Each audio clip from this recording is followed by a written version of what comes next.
That always sets the tone, the vibe of the night.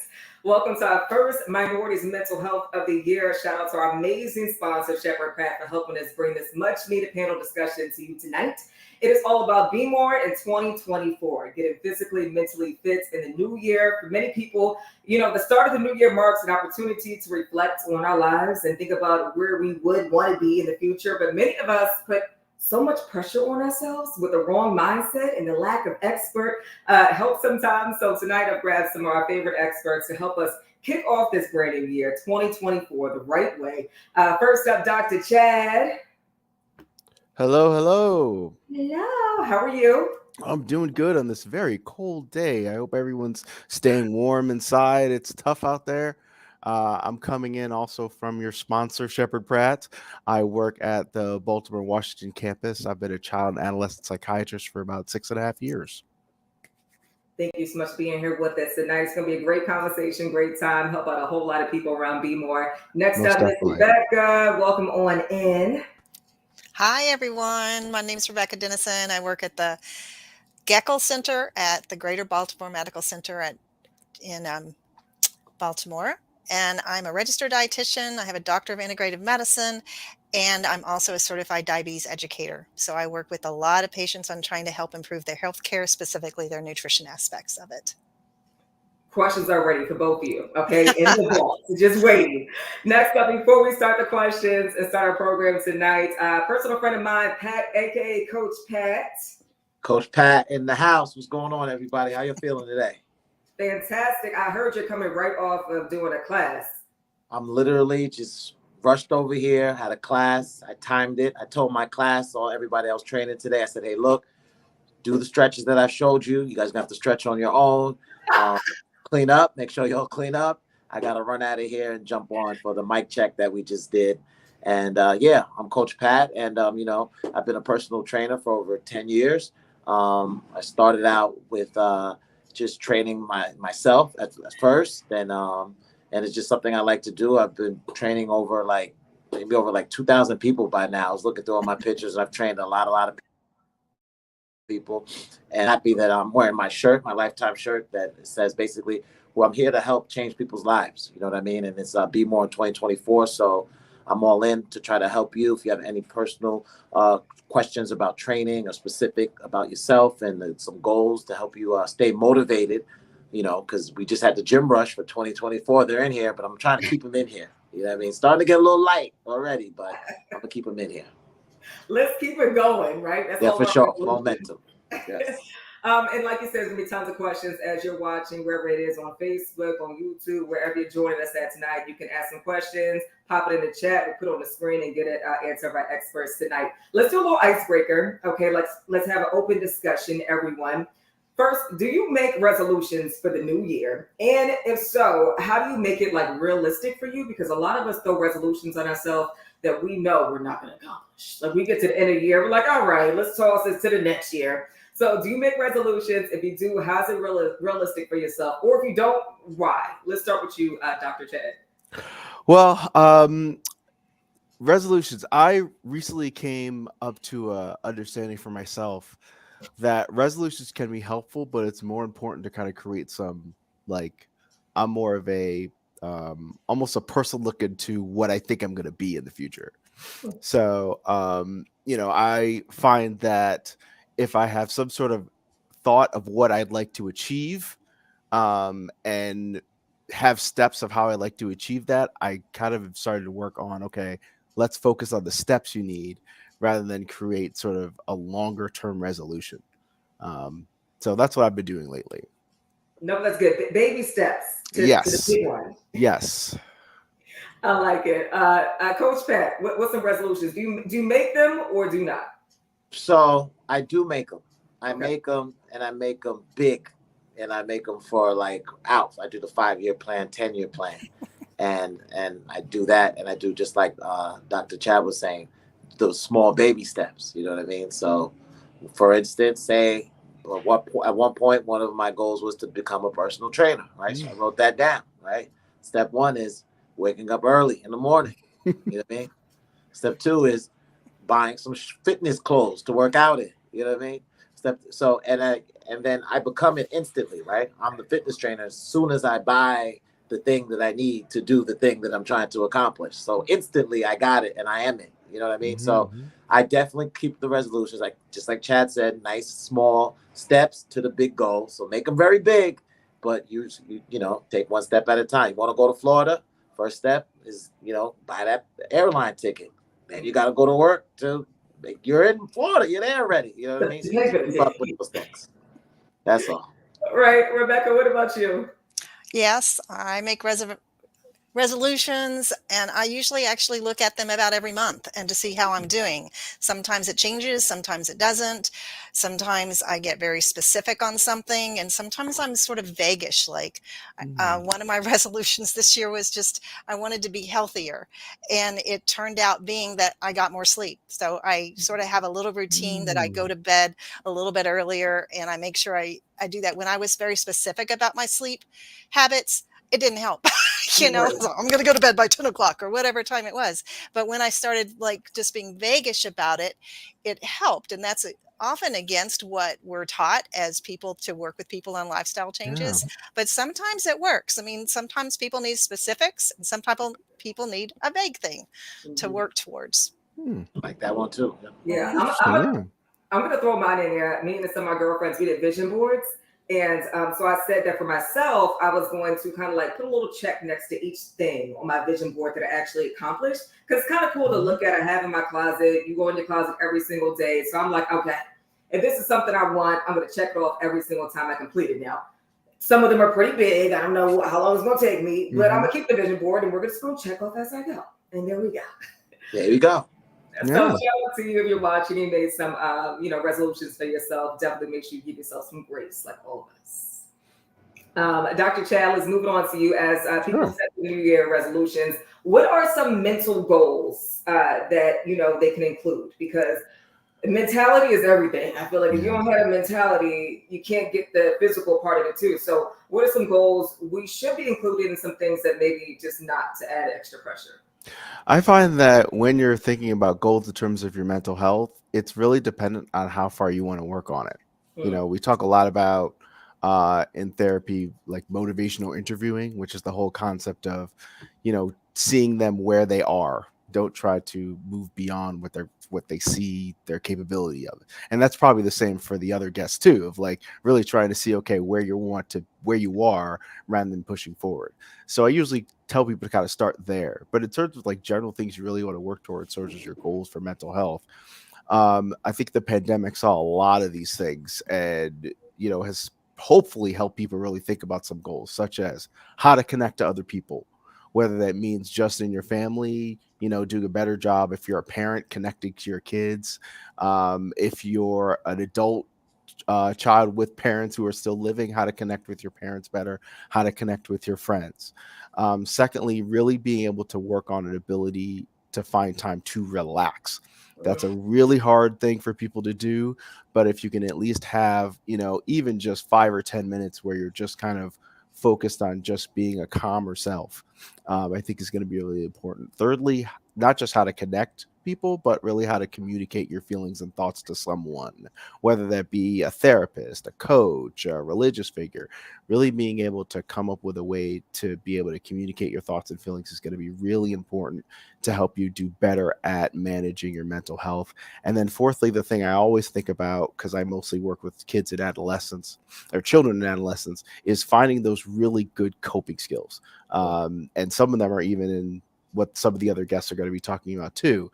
But if you can really find good, honest coping skills that are going to work to help you to just be better mentally, that's going to be very good long-term in terms of what you want to work on in terms of your mental health resolutions. Could you give us some of those coping skills, like something that you would?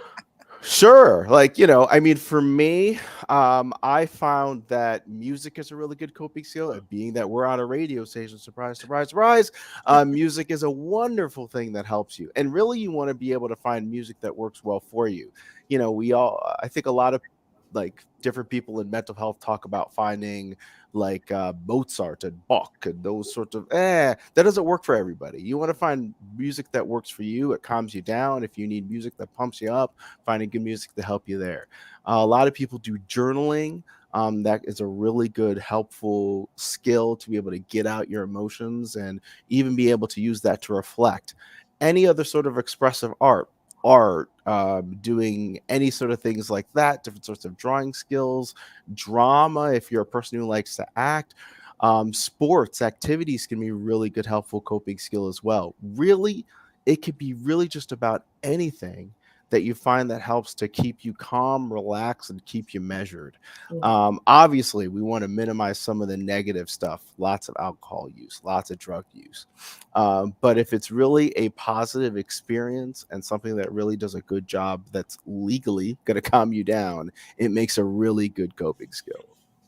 Yeah, I agree 100%. I love all of those. And even when it comes to like music, like Coach Pat, I can't work out unless I have music. I don't understand people work out in silence. Like it just doesn't do it.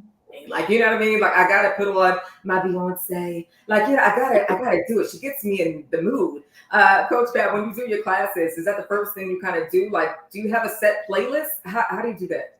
So normally before each class, I was inspired, like 90s inspired. I have like a lot of Mobb Deep today. Nice. I have MOP today. I like some music that gives me goosebumps. I would think it gives somebody else goosebumps. So, and just getting those little goosebumps, that type of energy to put you in a better mood, definitely helps you get the workout done. Because nobody likes working out anyway. So if music is going to help motivate you to do it, let's get that music going and let's get the workout in. So music definitely plays a whole bunch. So a lot of people take my class just based off the music that I play. I like Coach Pat's playlist. I'm coming. Right. Right. So we get that play too. So yeah, so we do the playlist and everything like that. So music is definitely good. Definitely good. Keeping it into the physical side, can we talk about this big debate? How many times someone should eat a day? This is a question both for Coach Pat, Rebecca as well, because people say, okay, you need to eat your breakfast, but then don't eat breakfast. Skip from that and do a snack and then lunch and dinner. What? Rebecca, what is it? How many times? It's very individual for what works for each person. I usually say anywhere from 3 to 6 times a day. Small, frequent meals works for a lot of people. Those regular breakfast, lunch, and dinners, maybe a snack at night, maybe not. But one thing that I do push is dinner should be more than 4 hours before they're going to bed. They don't want to have that big, huge meal right before they're going to bed, because then it just goes on our spare tire, which none of us usually need. So I do think breakfast is important, but I have some patients that just can't do it. And so I quit pushing, because you've got to get people to move in the direction that they're motivated to move in. And I would rather get them to have a big lunch and skip breakfast and not as big dinner than to push that breakfast on there. You got to eat breakfast, got to do this. I do think it's important, but I think it's very individual for both their bodies, because everybody's body is different, and also for where they're motivated to move, what they believe, because a lot of people have belief systems and it's usually not worth it to fight them. Work with their belief system as best you can, unless that belief system is really harmful for them. I am curious, Rebecca, they talk a lot about this intermittent fasting stuff and like fasting, like you have to doing this fasting and not eating until afternoon for some people. What are your thoughts about that? I am fairly mostly against intermittent fasting, but I'm okay with it if it starts like maybe at 8 p.m. at night and goes to like 8 a.m. in the morning, or maybe 10 a.m. But what a lot of people do with intermittent fasting is they skip breakfast and they skip lunch and then they start eating at dinner. That's a complete no-no. So eat your food when you're moving, when you're around, not at the end of the day. A lot of people do eat too much in the evening. That's a very big problem time of eating for people. And so for some people, that intermittent fasting thing is good for them if you can get them to start it like after dinner. Right. Because their problem time is all night long, eating in the middle of the night. So it can be a useful tool for people who need it. I like that. Go ahead. Pat, what do you tell your clients? Because I agree 100% with that. And I've always wondered about the fasting food too, because people say you lose weight if you fast. Okay, Right. so I'm not eating, but then also I'm not working out. Like, it's just, what should we do? It's like either we don't eat and we work out, we don't eat. Should we do both? Like, what is it? Yep. Oh, he said just Go with it. Sorry There about he is. that. No, Am I back on? What do you Yes. what do you Guys, say? I You're can't hear lying? you guys. Can you hear us? Can't hear. No. Probably because you know when somebody calls you, ain't nothing but the devil. Look at that. Just try to mess up our whole little situation. So while he's figuring that out, but I do agree. And while we're on this really quick, I do want to ask you because I have lots of questions as a mom to an 8-year-old son. And Dr. Chad, Sure. listen, you work with children, so you know all about this. It is a struggle as a parent to get your child to do certain things. Of course, you already are trying to put them in that right mental space, but to try to make them eat vegetables and fruits is like, like it's the worst thing possible. Yeah. Wow. And what would you say? My son just, I don't know. He calls broccoli little trees. He's against it. He doesn't want to do it. Oh, he's against nature. That's kind of sad. Yeah. I'll let Rebecca finish some of this, but let me start off by saying, the first thing that I always find is really helpful is if you're doing it, then they're more likely to do it. A lot of all right, Dr. Chad, you ain't got to call me out. I'm All just right. saying, I don't know how you roll with your vegetables, but that's usually the first thing to think about is, are you doing a good job modeling some of the behavior that you want them to do? If you're going to be spending more time not eating vegetables and eating junk food, then they're going to kind of do the same thing. So you want to make sure you model. Secondly, sometimes what could help is if you pair it with something else that's positive. So not to say, oh yeah, you eat your vegetables and then you get some ice cream. That's not the way you want to set it up. But if you can make sure that there's some sort of connection to some positive engagement, like, okay, if we're able to do, eat your vegetables every day for a week, okay, we'll go do something on the weekend, that you find really, really fun. That's another way to kind of connect them. And this is for just vegetables, obviously. It's for anything that you're finding that your child's having a lot of struggles get started on. Being able to connect it to something as a reward can be really, really helpful. The flip side of that is also you don't want to spend a lot of your energy focusing on what they're doing poorly, because what can happen is that you're still connecting it to some form of attention. So if you spend a lot of your energy saying, I can't believe you did this, you should have been doing it's either going to just make them demoralized and then they're really not going to do it, or it's going to make it to a point where they just do it out of spite or out of fear rather than some other positive engagement. I guess the third thing I want to say too, in regard to try to start some positive habits, whether it be vegetables or whatever, is that not only can you make it a reward afterwards, but when they're younger, like I have a 3-year-old, and one of the things we really had to do was I could just think back to the good old days of teaching my toddler how to go to the bathroom. You immediately set it up with some sort of positive engagement. So, for some that are younger, it was, for her, it was like, go to the bathroom, yay, party and confetti and all, if you want to set it up with if they're younger, you want to be able to do it immediately. But obviously, if they're older, you kind of set up some reward system long-term. So that's the three things I find really helpful: rewarding immediately, setting up some more reward system long term, and probably the hardest one, you got to do it too. And this is a hilarious comment from Dallas Lights right now. It says, my nephew just wants to sit around and play video games all day. How do you motivate the younger kids to put down their cell phones, put down the controller, get outside? And listen, today while it's snowing, I was like, where are the kids at shoveling snow trying to make money? There's no kids outside trying to make this money, right? They were inside with their phones and things like that. Coach Pat, since you went off, do you want to hop on this for like maybe something to get the kids moving around? Like Dr. Chad said, they got to see an example through good modeling from it. You know what I mean? So some things that you could do is do some activities with your kid. If other kids have or going out and playing or starting like a basketball team, finding out that something that he's interested in, put them on a schedule. The kids do not go outside and play as much as they do. Most of it now is organized sports and things of that nature. So you want to find something that he wants to do. There's like kids gyms. There's here at Lifetime, there's different stuff, kids camp and things like that the kids could do. I know it's not easy, You know what I mean? They got the double good fundraising thing that we could use to get kids out there to help pay for some of these things as well. But yeah, just got to find out what they like to do. My son is glued to the video game, but right now he's all into basketball. So guess what? We're doing basketball from here on out. We're not stopping. You see what I'm saying? And so it's basically that, finding out what the kid's into, really. Mm-hmm.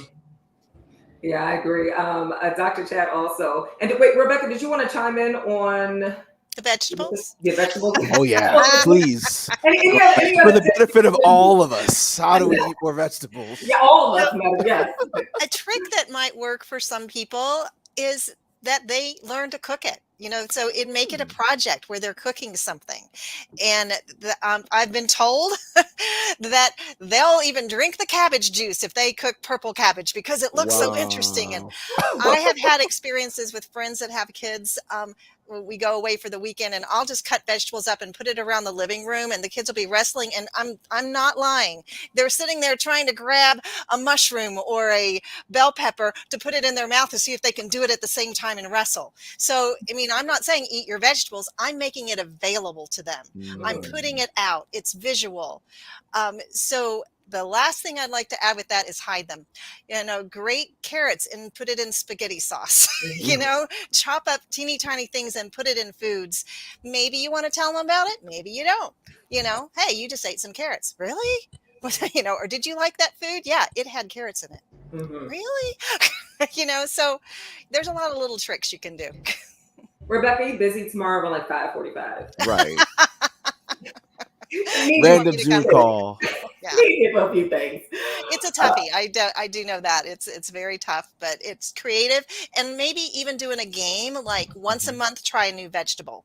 So like if you go to or fruit, I know we were focusing on vegetables, so it could be fruits as well, that you go and you find some weird, I'm always seeing some weird thing in the produce department. Buy it, look it up, figure out what to make with it, make it fun, interesting, a challenge, an adventure. All right, we're going to see how this goes for me in 2024. Rebecca. Okay. All right. Dr. Chad, you have written some blogs, and I have read a lot about them. Some have included topics such as the stigma of mental illness in the African-American community. What are some tips you would give us to break the stigma, in the process of breaking the stigma in 2024 and beyond? Because, we have gone through this for years and years. What would you say are some things to try to work towards breaking the stigma? Of mental health, you're saying? Yes. I would say, and this doesn't just speak for populations of color, but I think speaks for all. The biggest thing that helps with the stigma is just talking about it. Luckily now more than ever, I would say, again, because I can associate with the children and adolescents, I say more now than ever before, kids are more willing to talk about this stuff. Talk about feeling sad and anxious and, all the sort of things that come in between. ADHD, which is very interesting to see more adults talking about their own ADHD. I think the biggest thing that's going to help with minimizing the stigma is to talk about it. So the more that you're willing to talk about your own mental health issues and how you work through it, will definitely decrease the stigma. Two, feel safe and comfortable talking to a mental health provider or a someone in pastoral care or someone who has some sort of either spiritual or mental health capability. Feel comfortable going to that person and opening up to that up to your own problems. I think the more that you're willing to go and talk to people and of course talk to other people about your experience, that also decreases the stigma. And two, this is the hardest part, but you want to get to a point that you as an individual don't feel ashamed of it. Because the more that you feel ashamed about it, the more that other people are going to see it as a source of shame. And then that's going to increase the likelihood of it being put in the dark. So really it's just about more communication about it and more openness about it and feeling comfortable about connecting to your own mental health or spiritual advisor to work through it. Yeah, I love those tips. And then also moving it back to the physical side, let's keep the tips going. Coach Pat, you said earlier how the gyms are slowing up already. You see people sliding up out of there. They got a membership and you don't know where they've been at. What are some ways that we can keep going? Because every year we say we want to be better physically. How can we continue on this journey of physical health? look at it like for the week. Say, okay, I'm gonna go 4 days for the week. Like accomplish that, and then once you accomplish a week, look at the month, and then do it like that. I feel like if you look at the whole year, you feel like you got so much time and you miss a lot of days, that can hurt you.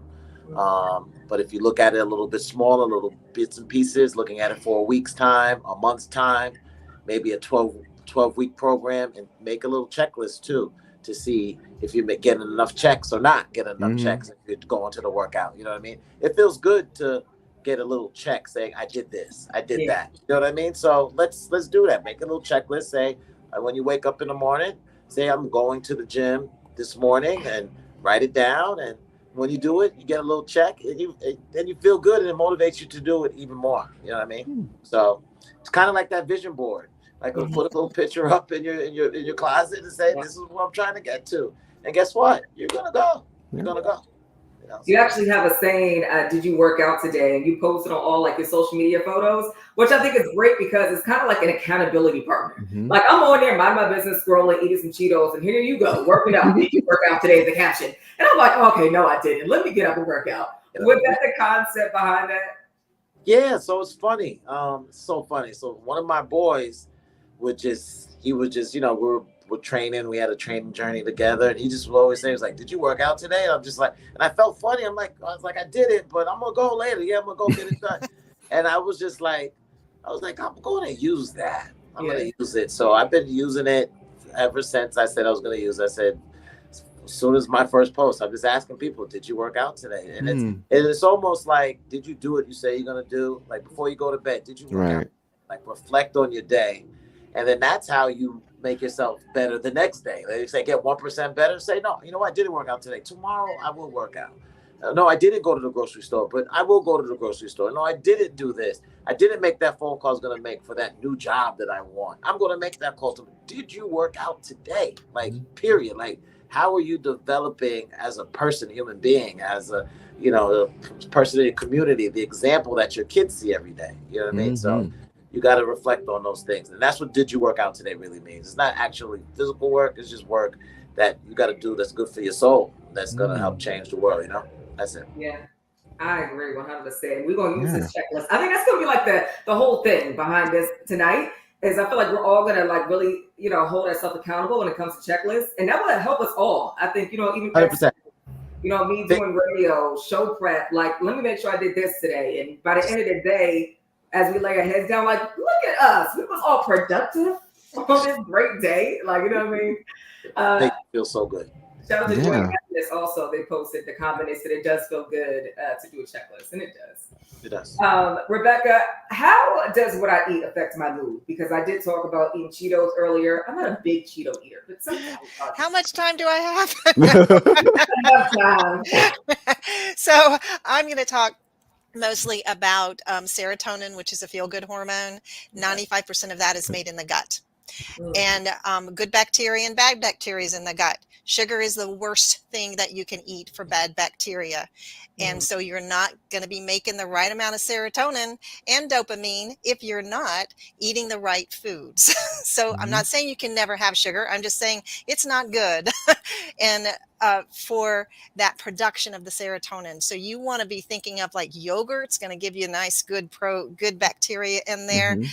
And you want a nice balance of everything. You can have fun foods, but you want, 90% of that food to be really good, high quality food that doesn't have a ton of chemicals in it, that looks pretty to the eye, so you want to eat it. And so that's sort of the main thing. Into what not to eat, I guess maybe caffeine. Don't have way too much caffeine. That's going to make you jittery. That's going to make you actually lower your appetite, so that you're not going to feel like you want to eat the healthy foods. And generally about 12 ounces, that's like, a cup and a half of caffeinated beverages a day is what's recommended. And a lot of us do a lot more than that. I'm a coffee girl, so I'm trying to minimize the coffee. I'm trying. Is that horrible? So herbal tea can be one of the best things that you can Yes. do. Just do a lot of herbal tea. There's tons of different kinds. Ginger's good for digestion. Turmeric's good for the immune system. There's a lot of herbal teas that have a natural sweetness to them. There's a licorice tea that needs no sweetener in it whatsoever. And it's also good for your throat if you're having a cold. And so do herbal teas. You can make it iced or you can do it hot. And there's tons of flavors out there for those. So have that after you have your 12 ounces of coffee in the morning. Well, let me tell you, Rebecca, the 12 ounces has to happen. Okay, I'm okay with that. I do that as well. Okay, good. So, Let's see. Sharon says, does it make a difference if you use organic sugar or white? maybe that much, maybe a little bit less. It makes a teeny bit of difference. I do think organic food in the long run is healthier. I'm not sure that it's always worth the extra price. And so I don't push it hard. If you want to do that, brown sugar, if that's not brown sugar, the raw sugar, that's what I was thinking of. The raw sugar does have a little bit more vitamins and minerals in it, but it's a minuscule amount. It's not a ton. So I think basically you can get a little improvement by using the organic sugars, but I think basically it's not use too much sugar at all. And find your sweetness from fruits. Because there's a lot of really wonderful like berries and cherries out there that can be as enjoyable as a dessert. If you think about it and you try for that. Well, thanks for talking about this as we're approaching dinner time. Really Okay. I know. We're all like, let's change up whatever we was going to eat on that dinner table. What are some tips or suggestions to deal with emotional eating? Oh, that's really, really good too. Because if you're happy, sad, or whatever, you're going to do it. Yeah, that is a tough one. So I think it sort of goes back to what Dr. Chad said earlier, was awareness, being, knowing what's going on and aware that you get lonely at night and you eat, or you're stressed and you eat. So you could exercise with Coach Pat instead of eating. You could find habits that are helpful for you. If you're going to eat anyway, which most people are at some level, then try to find some foods that'll meet that need without doing a lot of damage. So an example could be dark chocolate. 85% cocoa, dark chocolate, especially if you can eat it slowly and mindfully and really enjoy it. That's only like 100 to 120 calories for a little thing in there. And it's very, very pleasurable. And it's got a lot of good flavonoids and antioxidants in it. So try to find something that will appease you and get you that feeling that you're after. And then also try to find something that's not food related. So like a nice hot bath, or back to my herbal tea, which is sort of food related, but, playing games with your children, or getting on a call and talking to a friend, finding other avenues besides food to eat. Coping mechanisms that Dr. Chad talked about earlier. Yes, we got a whole lot of those. I know Coach Pat, he was like, yep, there you go. Yep. I want to hear if Coach Pat, what else he has to say to that. I feel like he had other things to say. Right. Oh, yeah, I was going to say, so as far as for the emotional eating, yes, something that's not going to do enough damage, like soups. I'm getting into broths and stuff like that. So that's not going to do enough damage, especially for people who like to eat late at night. You eat stuff that's already broken down, that's their body's not going to have to break down. So if you get hungry, come in really late, it's soup, it's a salad, something that's easy, digestible, that'll break down a lot quicker. And so like Doctor said, so not something to put too much damage, you know what I mean? So, and dark chocolate's always the way to go too. I like that one too. Now that we're eating good, let's get back to the mental space, right? And we all love some good dark chocolate, all right. For many people, the beginning of a new year is a time to reflect, of course, on your years past and renew their hopes for the year to come. How can we prioritize self-reflection in our daily lives to improve like our mental health? Dr. Chad, let's start with you. Yeah, sure. Well, I think the first place to start, we should all take a deep breath, because I think to have some opportunities of self-reflection, you have to have an opportunity to be calm. Yeah. It's going to be really hard if you don't have an opportunity to be, as I said earlier, to be relaxed, even if it's for 5 or 10 minutes. It's going to be hard to have that opportunity of self-reflection. As I said earlier, people do it in different ways. Journaling, I've found, has been the most consistent thing that helps.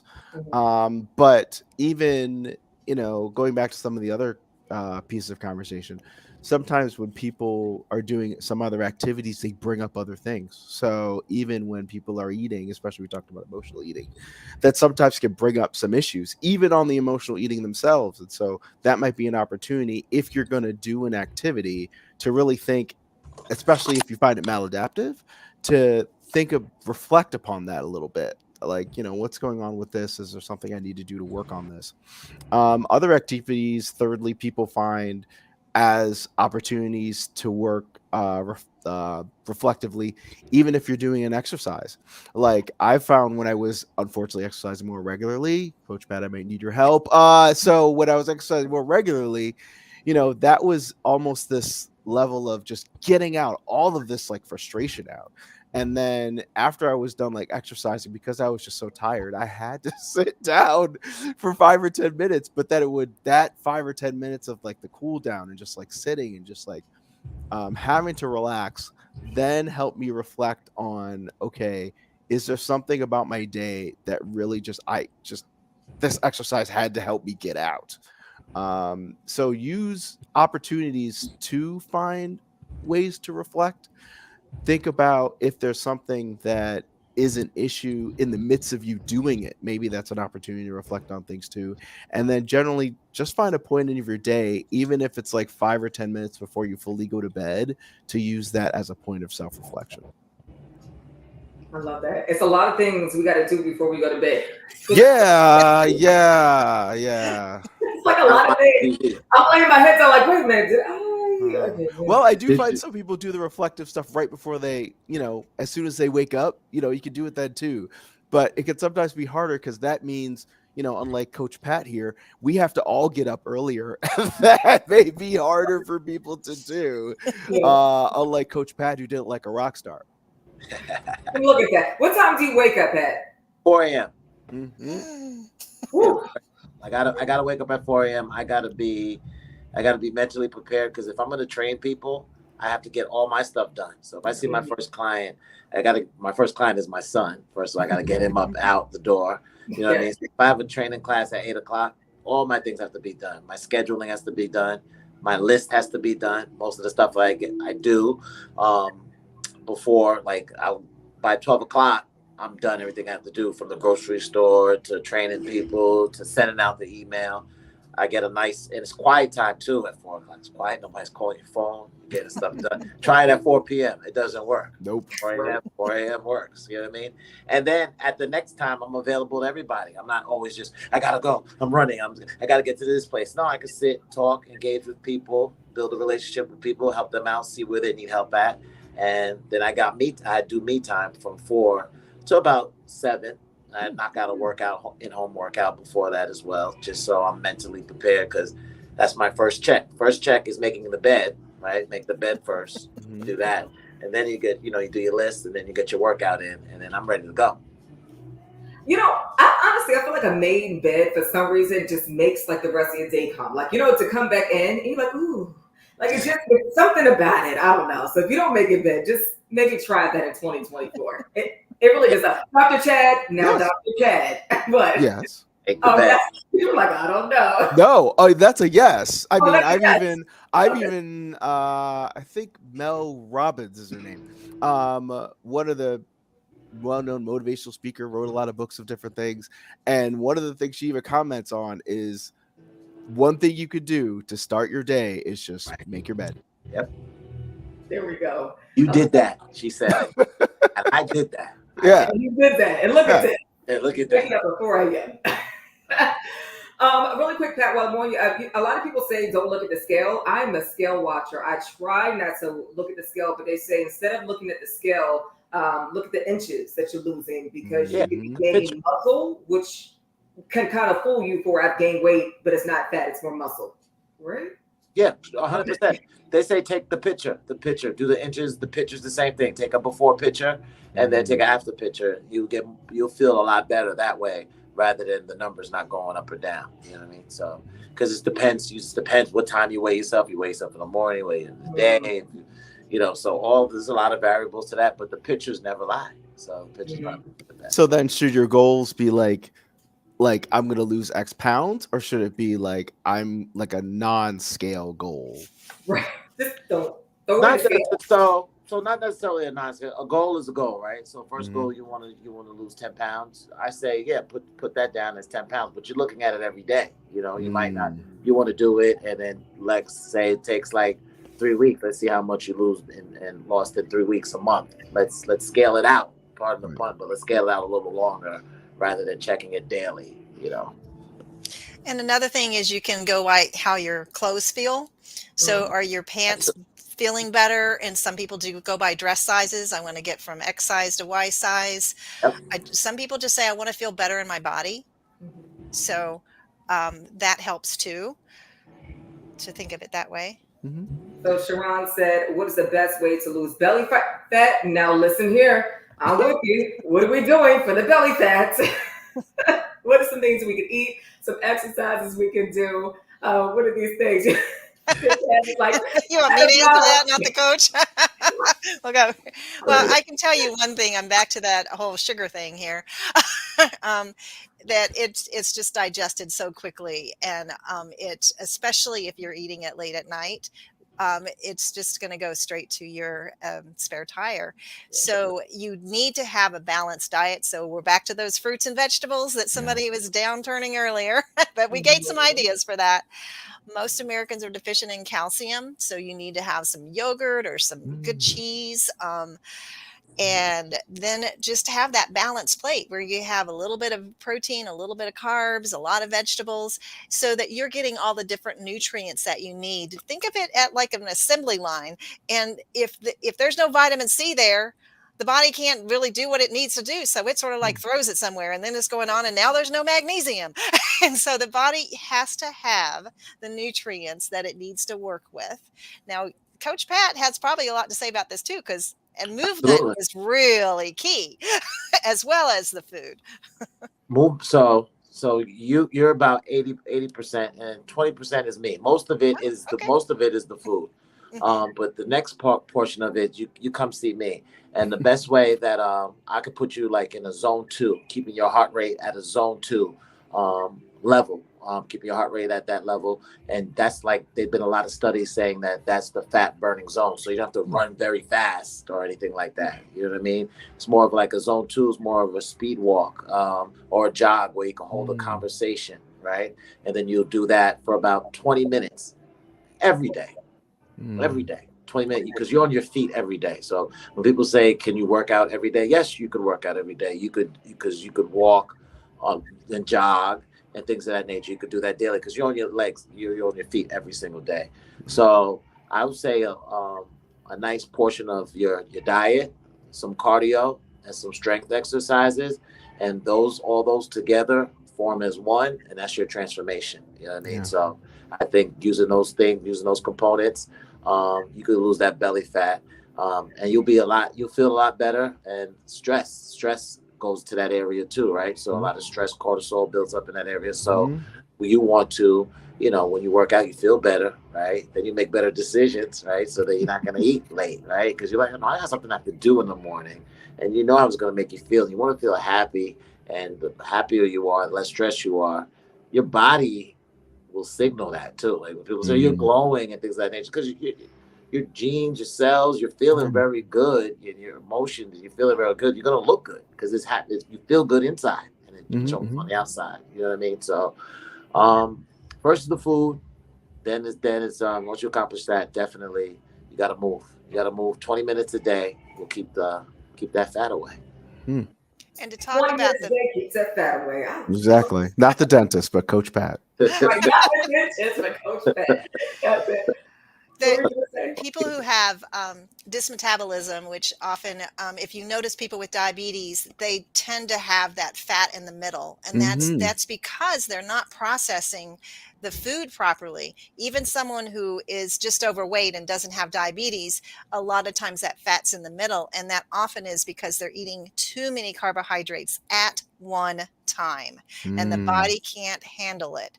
So often I tell people I do sort of prefer the 6 small meals a day that we talked way at the beginning of the program, because I want people to learn to not eat a lot at one time.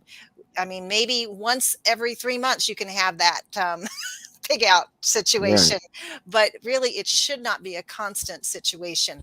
You should be eating small amounts. It should be mixed with that protein and vegetables, and that's going to help the belly fat as well, because the body can utilize it. I know a lot of people now are talking about totally flipping around the food pyramid, where we always talk about like carbos, Yes, intense, eat lots of carbos, and then just a little bit of fat. And now people are talking about flipping it entirely, where you eat very little carbos and you want to eat more protein and fat, sort of positive fat sort of things. Is that still well, a concept? I'm not really the flipping part where the fruits and the vegetables are on the top is where I am sort of into for that part. I don't think we need as much protein as a lot of us think we need, but we do need to eat our carbohydrates with protein rather than by themselves, as a rule of thumb. And we want those carbohydrates to be high quality carbohydrates that don't have a bunch of chemicals in them. I'm not saying you can never have a croissant or, the infamous a Cheetos I cracker heard from or the Cheetos, right? But you want that multi-grain that has a lot of fiber in it. And then there's protein in the carbs themselves that are multi-grain. So you mix the high quality whole grain Triscuit crackers, because they only have 3 ingredients in them. Rather than I'm not sure what brand has like 20,000 ingredients in it. I'm exaggerating, obviously. But but I do know Triscuits only have 3 ingredients, because I usually do encourage those. And you mix that with some peanut butter or some cheese or with some nuts. So 1, you don't have too many of the carbs, and 2, you have other nutrients added to it. Look at, we are healthy. Look at we got some tips around here. We're gonna be good this year. Learning. Yeah. I'm convinced everybody watching, and of course on the panel as well, we're gonna have a great year, mentally, physically. We have a little bit over 10 minutes left of the program tonight. So I want to take a little quick pause and do like an open conversation. A lot of people say this year they will be fasting a little bit from social media. It's going to help them, they say, mentally, physically, emotionally, for the kids, for the parents, and all throughout. What is your thoughts on maybe doing a fast for social media? Do you feel like it hurts you mentally or physically? Dr. Chad, let's start with you, and we'll go down to Coach Pat. Sure. Well, I can tell you there's definitely a lot of studies going out ever since, the now general surgeon has commented a lot on social media and mental health. And so we've seen a lot of studies come out on how adolescents can be affected negatively by social media, increases depression, increasing anxiety, increases use of anorexia and eating disorders. Commented a lot about screen time for kids and minimizing it. So, from my perspective, you want to try to decrease it as much as you can. Now, I'm also a parent, so I get it. You need to have a break. And sometimes it means, hey, we're going to put on a little bit of Bluey and we're, going to go forward. But I always recommend trying to find a way to minimize that. Me personally, I like to push towards as much educational sort of stuff. So PBS Kids is like my best friend. My kid loves Daniel Tiger's Neighborhood. I tend to try to push those sort of things if you can. So definitely limiting screen time as much as you can, limiting social media as much as you can. And obviously you can talk to these 2 other folks under me about how to be able to incorporate other things into your day so that can be less of a thing that you're doing. But from my perspective, you want to try to decrease it as much as you can. Yeah. Coach Pat, what would you say for the physical side, social media? Yeah, for the fasting, staying on the fasting topic. All right. So I'm big on the fasting, staying off the social media, I like that big time. Just to give it's just so much information all day at any given time. So I'm totally big on just being present, right, and being present around your environment, like seeing around you, paying attention. Because it's interesting, because I was on my phone one time and I wasn't driving, and then we were driving back home, and I was like, I don't remember any of this. Like, I don't remember, because I've been in my phone. I wasn't paying attention. You know what I mean? But if I had my phone down, I would remember the landmarks and made the turns and paid attention to not be lost, right? You know what I mean? So I figure I'm definitely big on that type of fasting, and that helps you. And it just shows you, gives you some type of discipline as well, so you don't like overindulge and things like that too. Just just having some boundaries with some things, you know what I mean, and gives it balance, because everything that's balanced is okay, right? So everything at moderation. So I'm big on definitely the fasting. I think fasting for social media is a great thing, but not when we're on. Like, Right. Not now. quite yet. Just hold on. We have more things to talk Fasting, not eliminating. about. Yeah. Just fasting. Just take a little bit of time here and there, like away from social media. And I did want to, because we do have 10 minutes left, I want to pop back up a few questions that we missed. I think Kathleen was one of them. Yeah. Can you share a fitness-friendly checklist for a teenager and parent that they can use? I know we touched a little bit about this earlier. Do you want to talk a little bit about what you said, Dr. Chad, about for the kids, as well as Coach Pat? I know you mentioned this as well. Sure. Yeah. I mean, like I said, I'll go a lot to our other folks down here, but when it comes to developing some of the things around food, pairing is going to be really, really helpful. Pairing it with some really, at least in the moment, some positive sort of thing, creating something down the line as a reward system. And of course, you got to do it too. That's a lot of the things that's going to be able to help in terms of making it more friendly in terms of the eating and the exercise. Yep. Coach Pat, what would you say for this checklist for the teens? I'll say that teen checklist is like doing my checklist is like does she want me to like tell her like a simple workout to do right now? Like checklist. Was she trying to say checklist, or a checklist like? Because her team was on the video games just like everybody else that their kids were. It's probably a checklist to kind of get them going, get them motivated throughout the day. I'm just going to assume Kathleen, maybe. Yeah. I would start like a little exercise challenge in the home, something easy that the parents and kids could do, especially before playing the video game. Like, okay, before you play a video game, I need you to do a minute plank. All right. And work his way up to it, right? So yeah, the minute is the goal. You might do 20 seconds. You stop, you fall down, but you get right back up. You know what I mean? And then you see how stronger you get throughout the time. It's like, wow, Mom, when I first started this, and before you know it, you'll be very good at it. You'll start at week 1, and then week 4, you'll see how much stronger you got, because you do get stronger. It's beautiful how that process works. Mm-hmm. But you do get stronger doing it, and the kid would do it before he plays the video game, and the parents and the kid could do it together. You know what I mean? I'm planking, some push-ups, like a little push-up challenge, right? You could do a squat challenge, right? And then now we just worked your core, your upper body and lower body. You're good. Boom. You're straight. You got that foundation. With that core foundation, you could basically do any workout at that point. So I say parents, do a light workout with your kids in the morning, or in the evening. And that's a good time to spend some family time. I was training a family. I told them, I was training the couple. I said, bring your kid.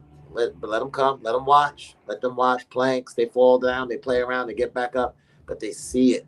And once they see it, when they get older and they have to do it, they'll remember it, right? And then they'll do it. So that's why kids need to see it when they're young, so they know what to revert to. Because if it's not in their head, they don't see it. There's nowhere to grab it from to do it. You know what I mean? So. And also keep in mind, a lot of those things are, and then I'll go to Rebecca. A lot of those things are available on YouTube, social media. Like all these kind of workout programs that are going on now, different sorts of things that you can watch. So, it could be like a little diversion, like, okay, well, we'll watch some YouTube, but let's watch this first. And, then you can do the workout together too. Yeah, I agree. And what I heard Coach Pat said that I thought would really work well was you're making it a game. You're making it a challenge. You're comparing yourself one week to the next week. So I think most people respond to that. they then see that. So it's not like I have to do these push-ups or I have to do this plank. It's like it's a game. How long can you hold it versus me? Hey, I beat Oh, you. that's a good one. Yeah, You know. that's true. Yeah. Yeah, I agree, because everybody's kids, they want to be stronger than the parent. They but like, I can do this better than you can, or whatever it is. It's gonna be really cool. I think Yeah. it's gonna be a fun, gonna be a good time for them.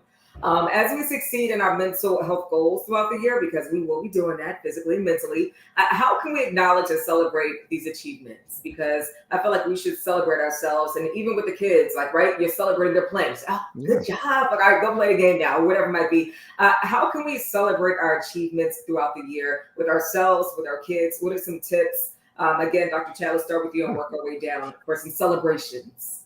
I think when we talked about in the beginning is how to, like, create resolutions, but make them small steps. So, you want to celebrate the small thing, because if you try to say, all right, I'm going to lose X amount of pounds in 3 months, you're going to be pushing to get to 3 months if you don't have some little goal. Like, okay, well, in a week, I'm going to try to lose, X amount of pounds. And you get there, you're like, yay, there's even some people who would say, well, I'm going to high five myself in the mirror. Bam. And, that's a little bit of celebration, yourself. So one, plan for a little step to celebrate, and two, you can make it a small celebration, like a high five, or for a smaller child, it may have to be like confetti everywhere, and make it a big explosion of something, so it's felt and really appreciated for everybody. Confetti, Dr. Chad? Hey, whatever works, if it makes it a really happy occasion and it keeps them focused and motivated, I'm all for it, as long as it's legal, as I said earlier. Right. And then thirdly, when it comes to keeping them motivated, it could also be a level of what the other folks talked about earlier with the challenge piece. So now you got them into this first step. Now you can say, without being judgmental or forceful, okay, you got here. Let's see if we could do this again, in the same level of excitement that can keep them motivated. And these are things you want to do for yourself. Give yourself a high five when you get to the little goal, keep yourself motivated and challenged for the next one. There's always talk about different types of goals, SMART goals, most goals, but the biggest thing about it is you want to make sure that they're timely. There's some level of like clear, reasonable understanding of these goals. You want to make it objective, and you want to make them so that they're motivating. Yeah, and I would think that, Pat, Rebecca, my celebration for all my great fitness goals would be dark chocolate, or what? How am I going to celebrate? How am I celebrating? Bowl of ice cream. One of my major rules is try to find rewards that aren't food related, which is really hard because we tend to think about, food celebrations. We think of food. Everything seems to be food centered, and there's a ton of stuff around there that's not food centered. So I don't know exactly how to explain this, but it's the concept of sometimes we're not aware that we've made a change.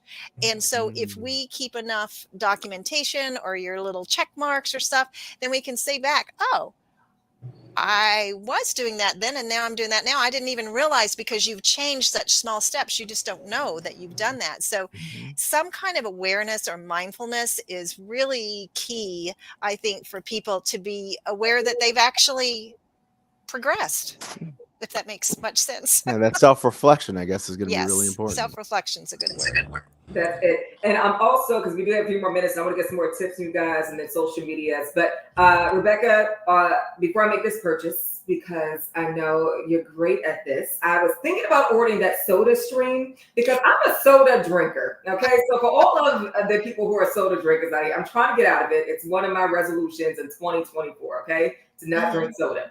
I heard that the soda stream is healthier and it's a better option than regular caffeinated soda. What would you say?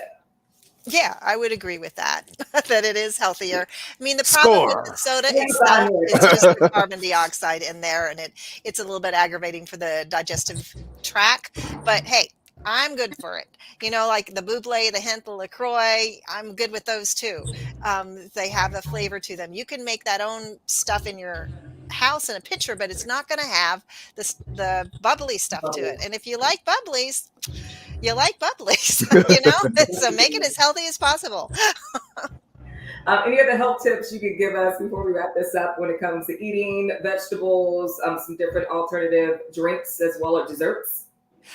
I think the biggest thing is back to what I was trying to say it a little bit earlier, was that mindfulness, is just sitting there and thinking. Like the emotional eater question, one thing I forgot to say is sit with yourself. Why am I wanting to eat? What's going on? Is there a true physical reason that I ate? Oh yeah, I haven't eaten for 8 hours. I'm hungry, you know, or I'm upset. I'm sad. That it's sometimes it doesn't have to get that specific. I also see mindfulness as just sitting and being quiet. And it's very interesting what comes to you when you do that. And I highly recommend it because you learn a lot about yourself and the world just by being quiet for 10 minutes a day and not necessarily having an agenda. So I know that's not food related, but it can wrap back around to the food. I love it. What website can we go to and where can we go for some more tips or to contact you? Oh, to contact me at gbmc.org/Geckel Diabetes and Nutrition Center. Thank you so much, Coach Pat. Some last minute tips and where can we go to contact you? All right, cool. Some last minute tips is to start small, finish strong. All right. Everything that you do, start small, finish strong, and be consistent. And the way to be consistent is to pick something that's easy for you to do. Pick it. Pick that one thing. My one thing is running. I run every day. It's the only thing I do. I might not make it to the gym, but I sure will run. Because I was like, running is easy. It's not that expensive. You know, if the gym is closed, I can still get it done. There's no excuses not to do it. You know what I mean? And so pick a small task, a small activity that you could do consistently. And you can reach me at Coach Pat. It's Coach Pat at 1804, Coach Pat 1804. If you have any questions, feel free to contact me. I'm here to help people become better people. And that's it. Dr. Chad. Well, as always, I like to come up with 3 different things I like to think about. So one, it's important to be able to communicate. And that's something that's going to be a lifelong lesson. But I think if you're not able to talk openly about how you're dealing with things, even with your kids, it's going to be hard for them to feel comfortable talking themselves about how they're working through things. Secondly, it's important to find those coping skills. You know, if there's things that you find that are going to be really, really helpful to you, and that are good systems that work, as long as they're, as I said, as long as they're proper and not illegal, you're good. You know, if they work for you, great. You want to be able to use those and figure out how to use those most effectively. And thirdly, if you want to start decreasing the stigma around mental health, it's important to talk openly about it. If you keep all the things that you're dealing with in terms of your own mental health to yourself and aren't finding either a provider that you could speak to, whether it's a therapist or some type of life coach or some sort of spiritual counselor, you want to try to seek out for those, especially if you're finding that things are just a little off. Obviously, it's a different story in some sort of an emergency and some sort of extreme issue, but it's important to be able to have that. So yeah, coping skills, connecting to someone, and communication is key. And then, of course, Sheppard Pratt's website is at the bottom, but you can log on to sheppardpratt.org for more information as well. Thank you so much to our sponsor, Sheppard Pratt. Thank you so much, Dr. Chad, Rebecca, Pat. We appreciate you. We are all now going to get physically and mentally more fit in 2024. And I appreciate all of you. Have an amazing night. You guys can check me out Monday through Friday, 10 a.m. to 3 p.m. on 92Q, middays of Persia. It is a power to P, and the P stands for a whole lot of power in our community and our culture. So I thank you so much and have a great night.